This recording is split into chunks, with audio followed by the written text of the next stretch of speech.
vamos a meternos de lleno en un tema complejo, el llamado terror rojo durante la Guerra Civil Española. Apoyándonos en distintas fuentes, vamos a intentar desgranar no solo qué pasó, sino por qué, casi un siglo después, el recuerdo de aquellos años sigue siendo un auténtico campo de batalla. Analizaremos las raíces del conflicto, los hechos más determinantes y, sobre todo, cómo se sigue contando esa historia a día de hoy. Y para empezar, esta cita de una de las fuentes va, como se suele decir, directa a la yugular. Lo que nos viene a decir es que no estamos hablando simplemente de algo que pasó hace mucho tiempo, sino de una lucha muy actual por cómo recordarlo. Esta idea, la de que la memoria en sí misma es un conflicto, va a ser el hilo conductor de todo lo que vamos a ver.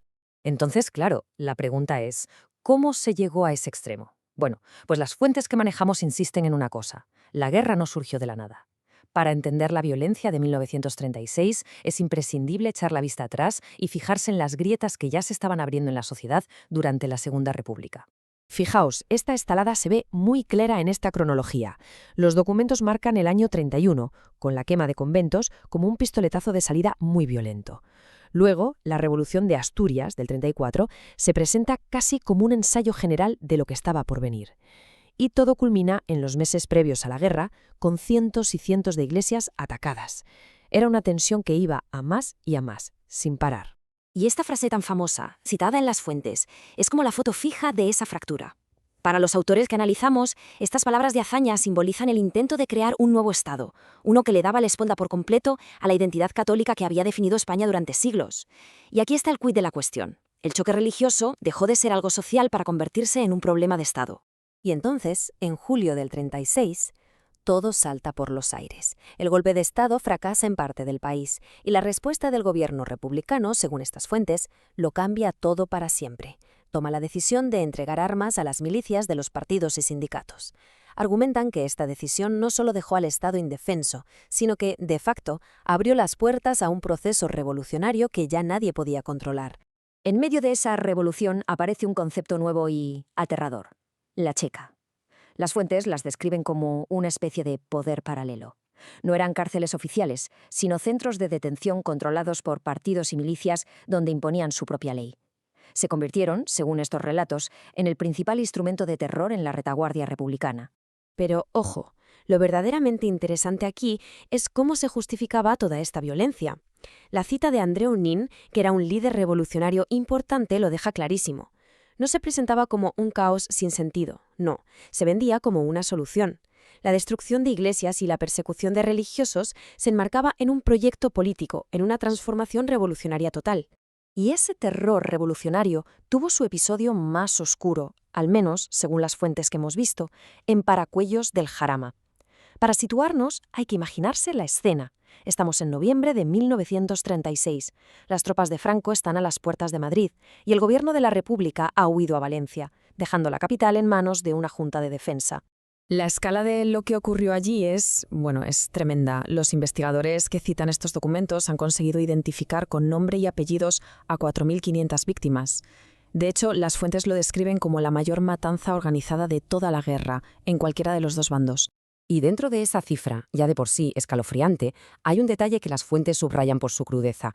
Cerca de 300 de las víctimas eran menores de edad. Es un dato que demuestra que la violencia no iba solo contra soldados o políticos, sino que arrasó de forma indiscriminada. Y aquí hay un punto que es absolutamente fundamental y que las fuentes recalcan una y otra vez. Esto no fue un arrebato espontáneo. Se describe como un proceso metódico, frío, planificado desde las propias instituciones. Se hacían listas, se sacaba a los presos de las cárceles con la excusa de un traslado, las famosas sacas, se les metía en autobuses y se les ejecutaba en masa. Era, en cierto modo, la burocracia del exterminio. Y claro, si fue algo organizado, ¿quién lo organizó? Bueno, pues en este punto las fuentes son muy directas. Apuntan a Santiago Carrillo, que en aquel entonces era el consejero de Orden Público de la Junta de Defensa de Madrid, y a su delegado, Serrano Poncela, como a las figuras que estaban detrás de toda la operación, los que daban las órdenes. Pero la historia a veces tiene estos giros. Según los mismos documentos, fue otro revolucionario, el anarquista Melchor Rodríguez, al que apodaban el Ángel Rojo, quien paró en seco las matanzas cuando consiguió hacerse con el control real de las prisiones. Una figura que desde dentro del propio bando republicano se enfrentó a los asesinatos. Pero lo que pasó en Paracuellos y en otros sitios no se acabó con los disparos. Después de los hechos empieza otra batalla, quizás más larga, la batalla por el relato. Las fuentes dedican mucho, pero que mucho espacio, a lo que llaman la guerra de mitos, y para que lo entendamos bien, se centran en un símbolo que todo el mundo conoce, Guernica. Y aquí se ve el choque de narrativas de una forma brutal. Por un lado tenemos el relato que ha pasado a la historia, bombardeo de terror, miles de muertos, un día de mercado. Por otro, los argumentos que exponen estas fuentes, que era un objetivo militar, que ese día no hubo mercado, que las víctimas identificadas son 126 e incluso van más allá y atribuyen la creación del mito a un periodista británico. Es el ejemplo perfecto de cómo un mismo hecho puede contarse de dos maneras radicalmente opuestas. Y con todo esto sobre la mesa, llegamos al final de nuestro análisis, que en realidad es más un punto y seguido. Porque, como argumentan estas fuentes, este no es un capítulo cerrado de la historia, ni mucho menos. Su herencia, sus ecos, siguen muy presentes en los debates políticos y sociales de la España de hoy. Entonces, a modo de resumen, ¿con qué ideas clave nos quedamos de lo que exponen estas fuentes? Pues primero, que la violencia no fue algo caótico, sino planificado. Segundo, que la persecución religiosa no fue un daño colateral, sino un objetivo en sí mismo. Tercero, que la historia de la guerra sigue en disputa. Y quizás lo más importante, que ese pasado se sigue usando hoy como un arma en la política actual. Y cerramos con esta pregunta, que en el fondo va mucho más allá de España. Lo que nos muestra todo este análisis es que recordar no es un acto pasivo, no es solo abrir un libro. Es una lección, es una lucha y muy a menudo es la continuación del conflicto por otros medios. La cuestión de cómo una sociedad decide enfrentarse a sus momentos más oscuros sigue siendo sin duda uno de nuestros mayores desafíos.